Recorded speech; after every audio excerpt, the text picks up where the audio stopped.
Peace, Code Keepers. Welcome to another great episode of the Podium.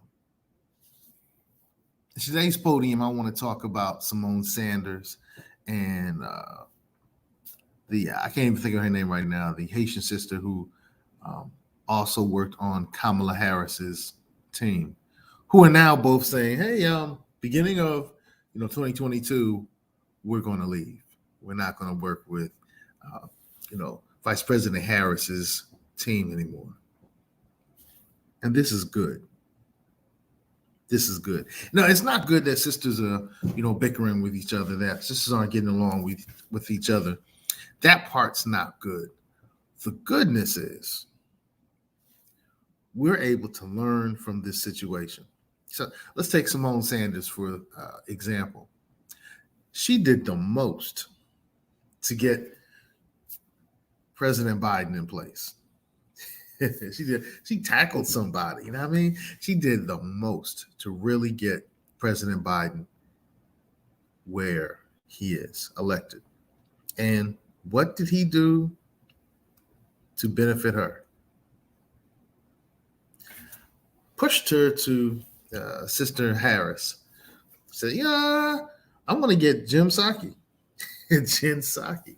Well, who wasn't out campaigning heavily, who didn't push somebody and, act in a defensive manner to protect President Biden. Didn't do none of that. Didn't do any of that. So Jen Psaki, who didn't do the most, gets the job. And the sister who did the most didn't get the job. This is good because this is a great example of why we shouldn't put all of our interests into a political party. This is why we shouldn't say, I'm a D, I'm a R, I'm a L. I'm a Democrat, I'm a Republican, I'm a Libertarian. We need to put our interests on the table and say, what are you going to do for me? What are you going to do for us? What are you going to do for me and mine?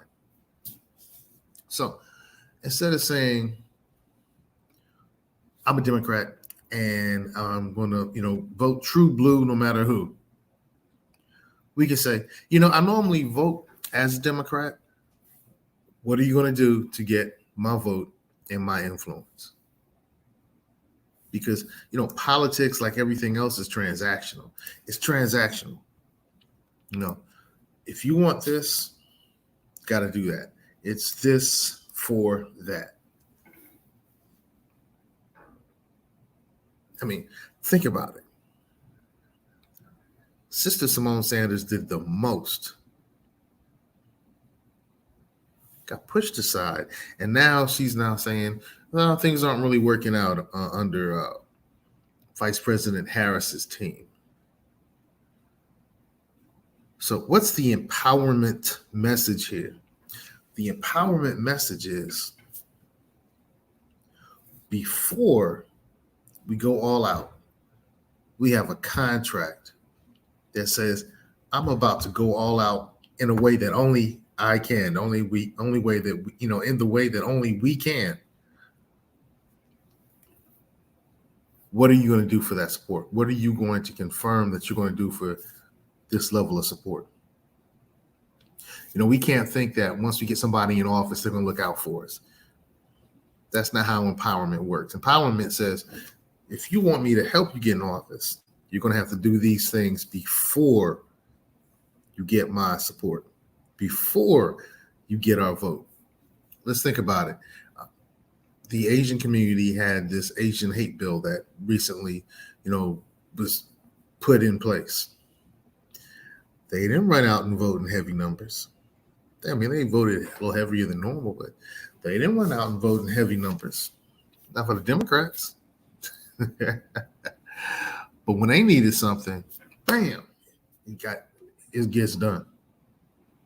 There was a recent Native American bill that dealt with legislation and interactions with the judicial system. Now, we've been talking since the 1800s about the judicial system doesn't give us the same experience that other Americans get. George Floyd bill hasn't been passed.